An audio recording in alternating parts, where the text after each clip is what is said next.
Hello everybody, Toby here again with 216 Auto Restoration. Please check out my channel if you get a chance.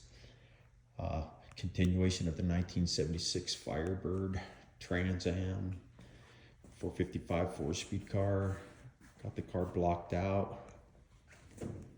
Found a few spots. The hood was giving me the most trouble. Got most of that taken care of. Got all the windows out. Got all the interior out. I got the fin to the car back over there. But it's coming along, just getting there. Got a little bit of work to do inside. Little floor pan fix up.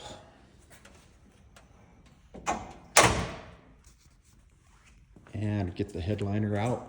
Try to get that taken care of. Anyways, everybody, thank you for watching. Take care.